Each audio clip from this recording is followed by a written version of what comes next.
Hello everyone, welcome to in my YouTube channel Aastha classes.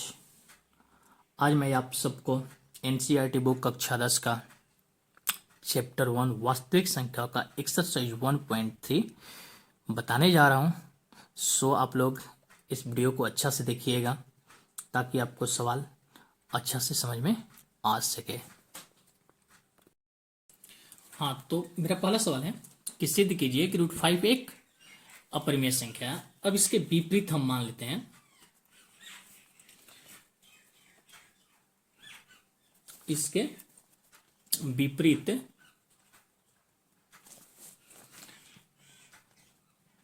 मान लेते हैं कि √5 एक परिमेय संख्या है। क्या है? परिमेय संख्या है, ठीक ना। √5 एक परिमेय संख्या है, तो परिमेय संख्या की परिभाषा से, परिमेय संख्या की परिभाषा से, परिमेय संख्या की परिभाषा से क्या हुआ कि √5 बराबर P बटे में Q, P बटे में Q, जहां P और Q क्या है? P और Q क्या है? दो पूर्णांक है, दो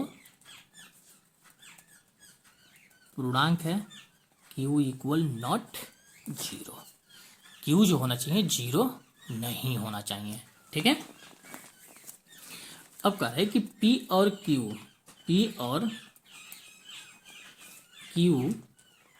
में एक के अतिरिक्त, यानी कि 1 के अतिरिक्त, 1 के अतिरिक्त कोई उभयनिष्ठ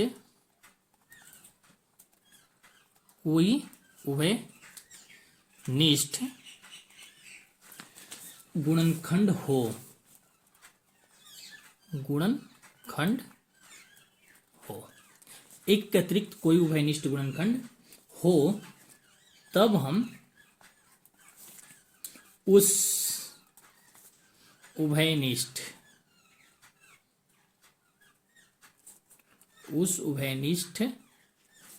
गुणनखंड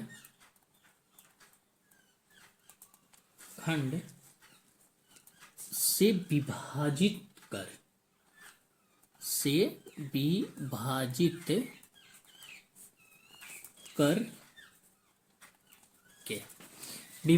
करके P और Q को सहअभाज्य बनाते हैं। विभाजित करके P और Q को सहअभाज्य, क्या सहअभाज्य बनाते हैं, सहअभाज्य बनाते हैं, ठीक है। सहअभाज्य बनाते हैं तो मान लिया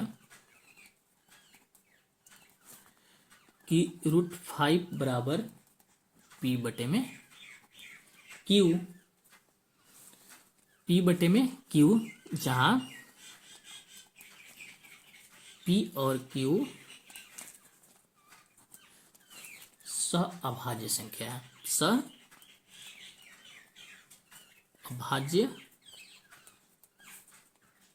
है। क्या है? सहअभाज्य है। तो इसको क्रॉस मल्टीप्लाई करते हैं तो ये Q हमारा क्या हो जाएगा? √5 का गुणज हो जाएगा, यानी कि √5Q बराबर P, √5Q बराबर P, ठीक है। अब √5Q बराबर P, अब हम दोनों तरफ क्या करते हैं? दोनों तरफ वर्ग करने पर,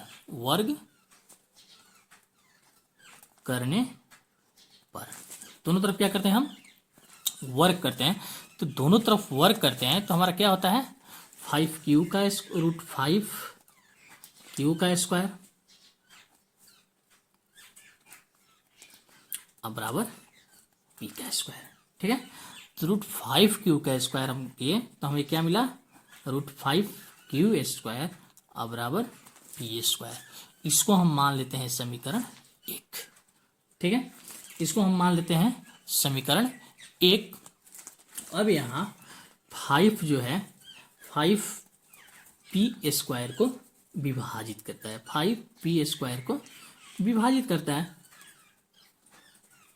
विभाजित करता है। 5p² को विभाजित करता है। जब 5p² को विभाजित करता है तो 5p को भी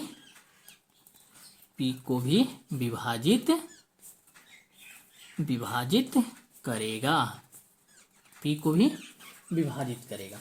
ठीक है, ऐसा इसलिए होता है कि हम लोग एक परिमेय पढ़ते हैं, वो परिमेय मेरा है, वो परिमेय ये है कि मान लीजिए p एक अभाज्य संख्या है। यदि p a² को विभाजित करती है तो p a को भी विभाजित करेगी।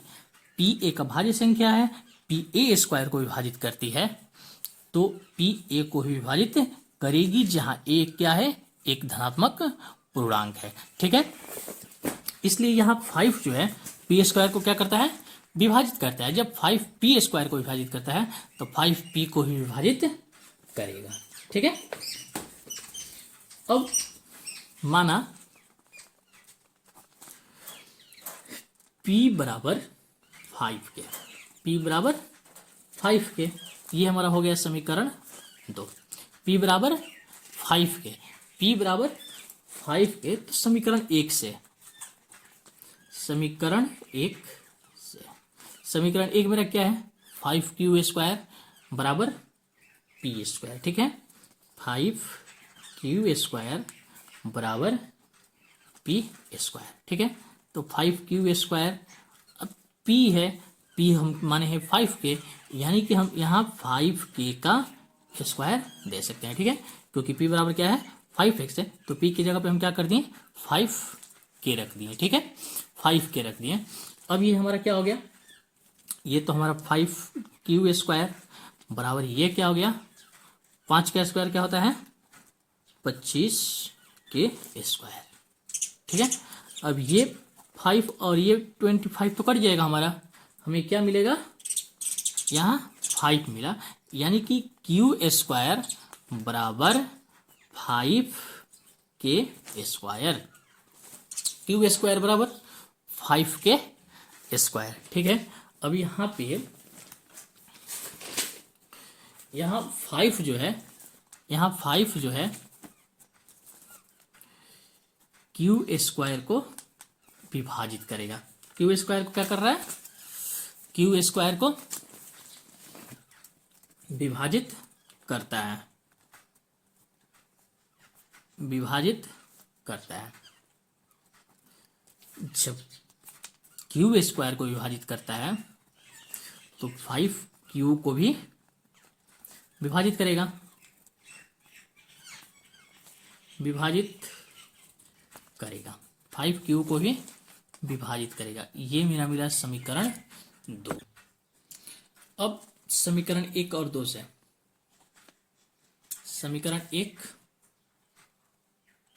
और 2 से, समीकरण 1 और 2 से PQ में कम से कम, समीकरण 1 और 2 से हमें पता चला कि P और, अतः P और Q में कम से कम एक उभयनिष्ठ गुणनखंड, एक उभयनिष्ठ गुणनखंड, एक उभयनिष्ठ गुणनखंड 5 है, एक उभयनिष्ठ गुणनखंड क्या है, 5 है। ठीक है, एक उभयनिष्ठ गुणनखंड क्या है, 5 है, परंतु इस तथ्य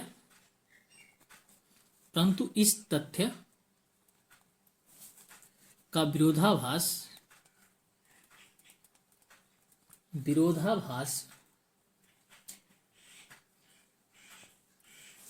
प्राप्त होता है प्राप्त होता है कि P और Q की P और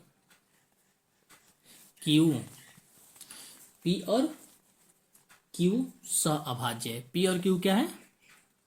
सहअभाज्य है। ठीक है, P और Q सहअभाज्य है। इस तरह हमारा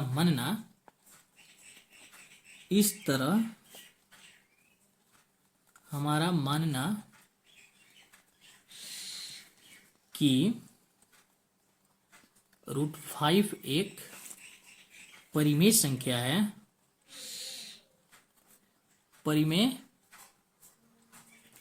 है, गलत है।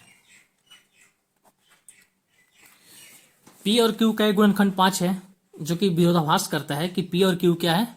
सहअभाज्य संख्या है। इसलिए इस तथ्य के अनुसार इस तरह हमारा मानना कि √5 एक अपरिमेय संख्या, ये क्या है? गलत है। अतः √5 एक अपरिमेय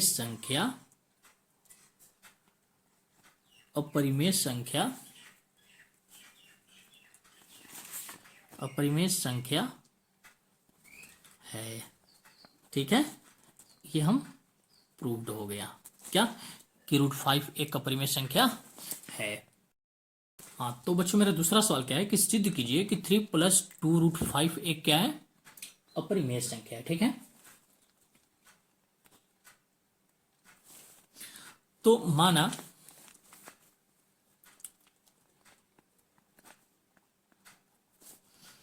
कि 3 + 2 √5 एक परिमेय संख्या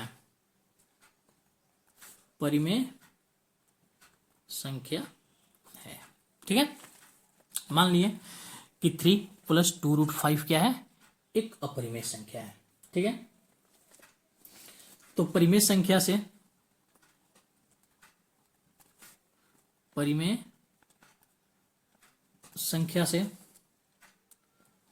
3 + 2 √5 बराबर P/Q, जहां Q = not 0 और P और Q यहाँ पे क्या है? सहअभाज्य संख्या है। ठीक है, P और Q क्या है? सहअभाज्य संख्या है। तो हम इसको हल करते हैं, तो 2 √5 बराबर P/Q और प्लस का 3 है, तो जाएगा तो क्या हो जाएगा?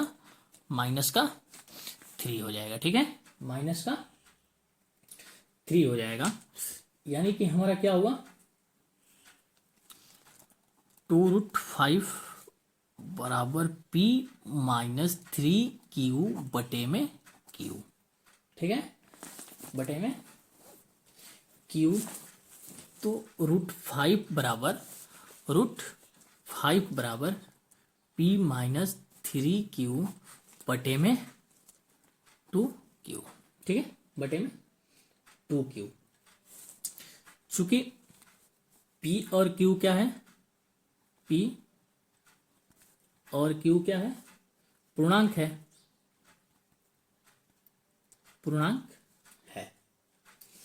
और P माइनस, इसलिए P - 3Q और 2Q भी पूर्णांक होगा।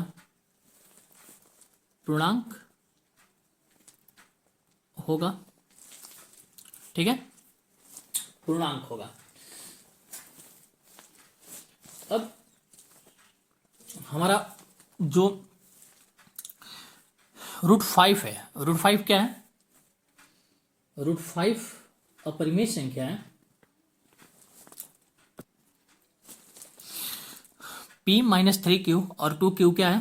पूर्णांक है। लेकिन √5 क्या है? एक अपरिमेय संख्या है, एक अपरिमेय संख्या है। √5 एक अपरिमेय संख्या है। इस तरह हम एक विरोधाभास पाते हैं। इस तरह हम एक विरोधाभास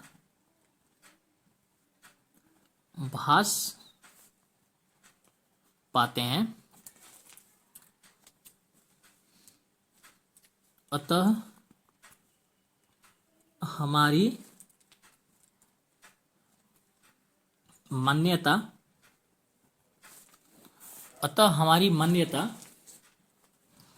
3 + 2√5 एक परिमेय है,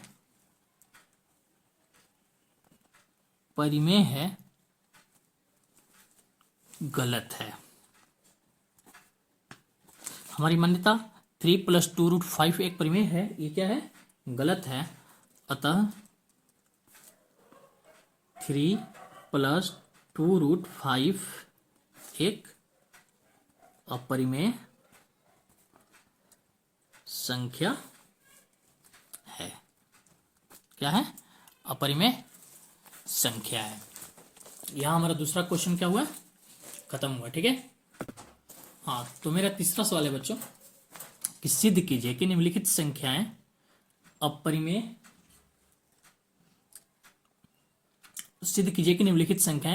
है। ठीक है, जिसमें पहला है 1/√2। ठीक है, 1/√2। तो पहला को हम बनाते हैं 1/√2। ठीक है, तो माना कि 1/√2 एक परिमेय संख्या है।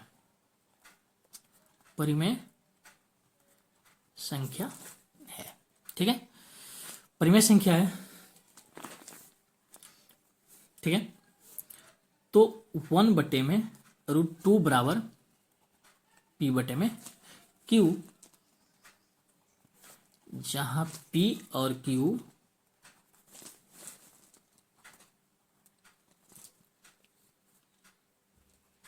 में एक के अतिरिक्त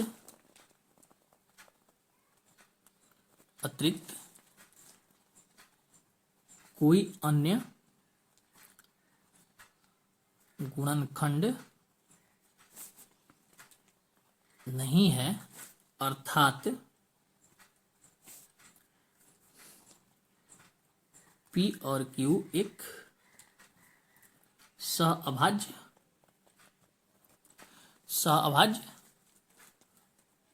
संख्या है। क्या है? सहअभाज्य संख्या है। तो 1/√2 बराबर P/Q।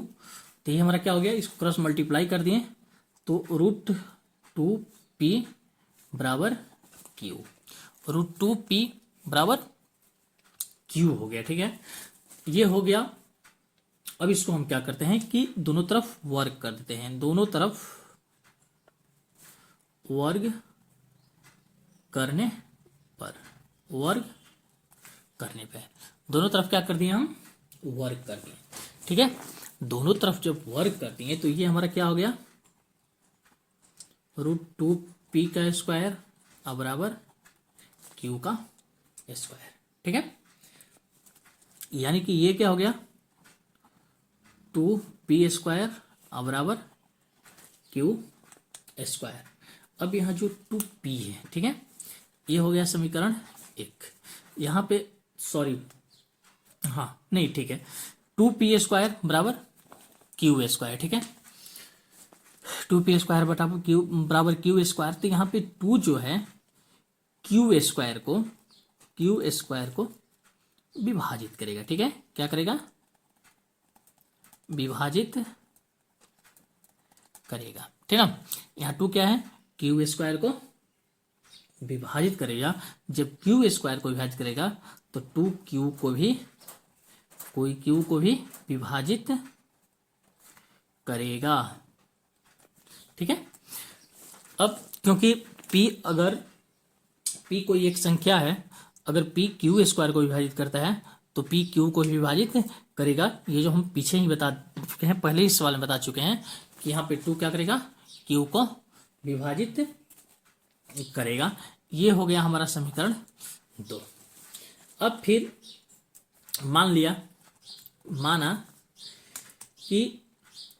माना कि Q बराबर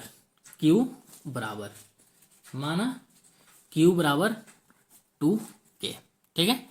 माना Q बराबर 2K, ठीक ना। जहां पे K क्या है, जहां K क्या है, एक पूर्णांक है, K एक पूर्णांक है, ठीक ना। तो अब इसको हम क्या करते हैं, Q का मान समीकरण 1 में रखते हैं, ठीक ना। Q का मान क्या करते हैं, समीकरण 1 में रखते हैं। तो हमारा समीकरण 1 है 2p² बराबर Q स्क्वायर। तो हमारा क्या हो गया, 2p² बराबर क्या हो गया, यहाँ 2K का स्क्वायर, ठीक है।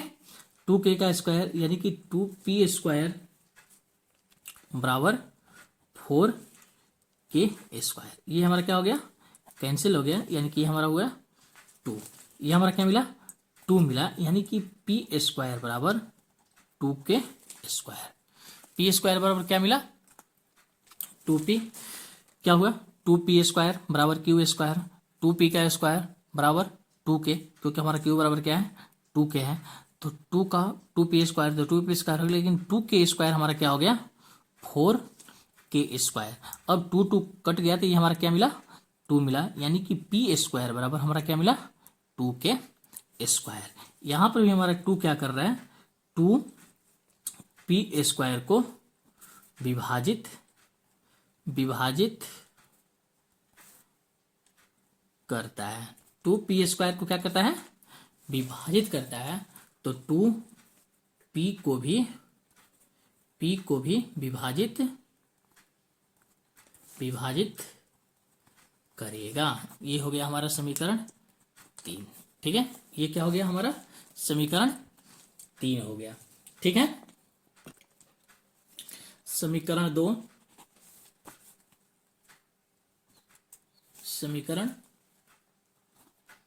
2 और 3 से, ठीक है। समीकरण 2 और 3 से, समीकरण 2 और 3 से P और Q में कम से कम एक उभयनिष्ठ गुणनखंड 2 है। एक उभयनिष्ठ गुणनखंड 2 है, परंतु इस तथ्य का विरोधाभास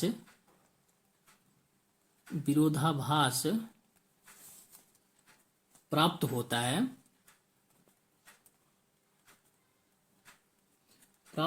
है कि P और Q सह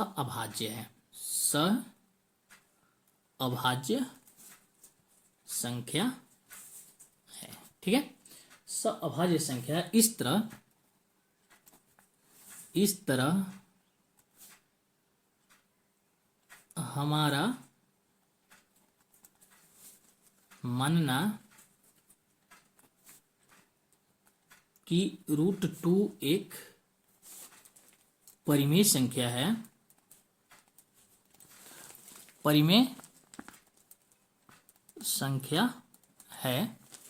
गलत है। क्या है, गलत है, ठीक है। अतः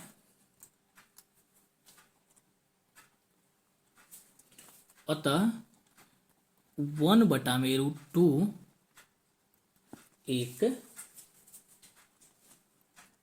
अपरिमेय संख्या है, अपरिमेय संख्या है। ये हमारा रहा तीसरा का पहला सवाल। ठीक है, हमारा दूसरा सवाल है कि 7√5 ठीक है, सिद्ध करना है कि 7√5 एक अपरिमेय संख्या है। ठीक है, तो हल, माना 7√5 एक परिमेय संख्या है, परिमेय संख्या है। ठीक है, 7√5 क्या है, एक परिमेय संख्या है। ठीक है, तो परिमेय संख्या से, परिमेय संख्या से 7√5 बराबर P बटे में Q, जहां P और Q एक सहअभाज्य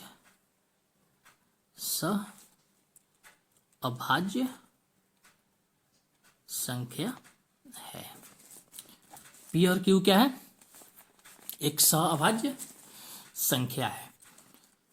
क्रॉस मल्टीप्लाई करते हैं इसको, तो ये हमारा क्या हो गया, 7√5Q सॉरी √5 P बटे Q, 7√5 बराबर P बटे Q। ठीक है, तो √5 बराबर P बटे Q बटे में 7, यानी कि √5 बराबर P बटा में 7Q। चूंकि P, Q और P बटा में 7Q एक पूर्णांक है,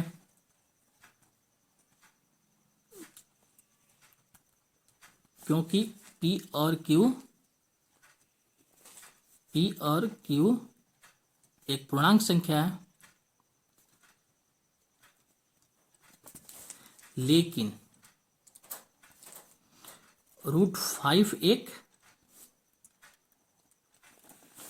लेकिन PQ P बटे 7Q एक पूर्णांक है, क्योंकि P और Q क्या है, पूर्णांक संख्या है, लेकिन √5 एक अपरिमेय संख्या है। √5 एक क्या है,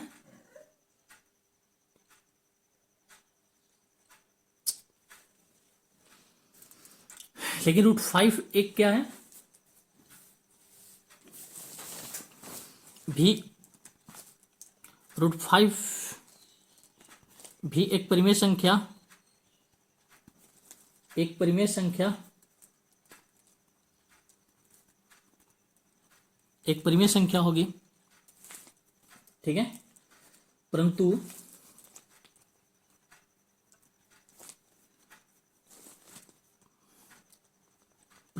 इससे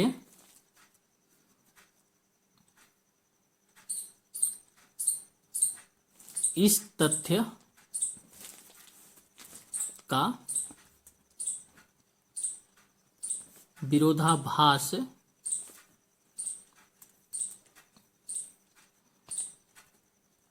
होता है कि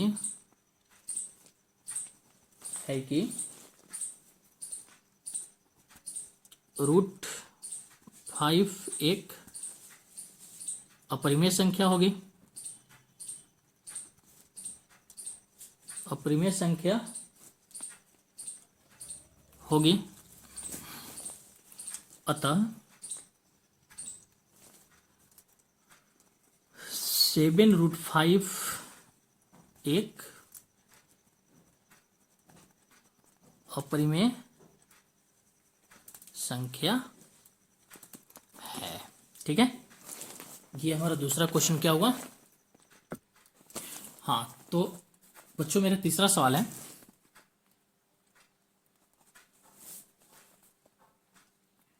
6 + √2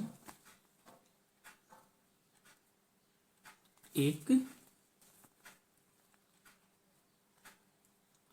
अपरिमेय संख्या है। तीसरा सवाल है कि 6 प्लस रूट 2 क्या है? एक अपरिमेय संख्या है। तो मानते हैं कि 6 प्लस रूट 2 एक परिमेय संख्या है। परिमेय संख्या है, ठीक है। क्या मान लिए कि 6 और प्लस 2 एक क्या है? परिमेय संख्या है, ठीक है। तो परिमेय संख्या की परिभाषा से, परिमेय संख्या की परिभाषा से 6 प्लस रूट 2 बराबर P बटे में Q, जहां P और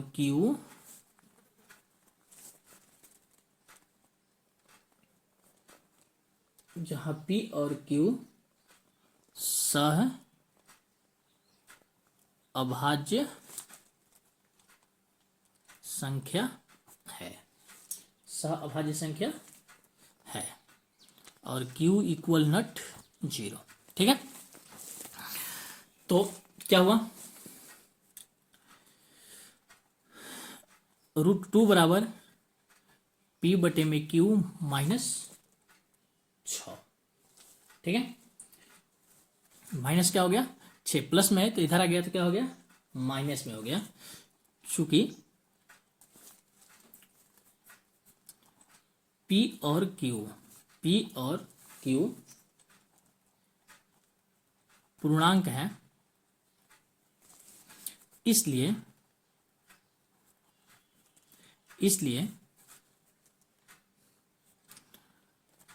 P बटे में Q माइनस 6 भी एक परिमेय संख्या है। परिमेय संख्या है। P और Q पूर्णांक है, क्योंकि P और Q पूर्णांक के रूप में होता है। तो P Q पूर्णांक है, तो P बटे में Q माइनस 6 क्या है? एक परिमेय संख्या है। अर्थात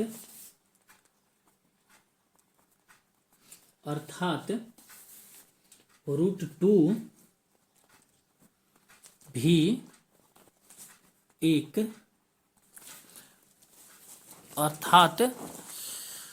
2 भी एक परिमेय होगा। एक परिमेय होगा। रूट 2 भी एक क्या होगा? परिमेय होगा।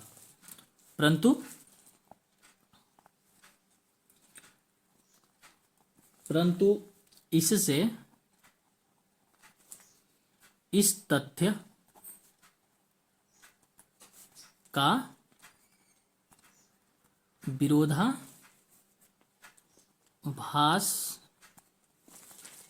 प्राप्त होता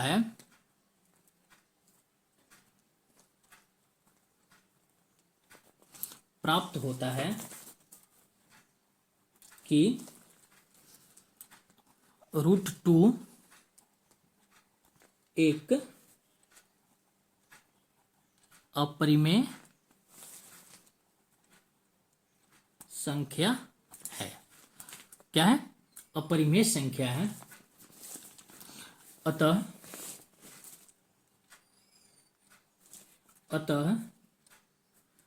6 प्लस रूट 2 एक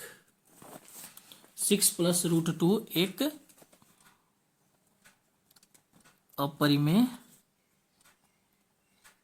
संख्या होगा। ये हमारा क्या हुआ? सिद्ध हुआ। आई होप आप सब इसको अच्छा समझे होंगे। अगर कोई कमी हो या आप लोग को कहीं सवाल समझ में ना आया हो तो आप लोग कमेंट बॉक्स में पूछ सकते हैं। Okay, bye.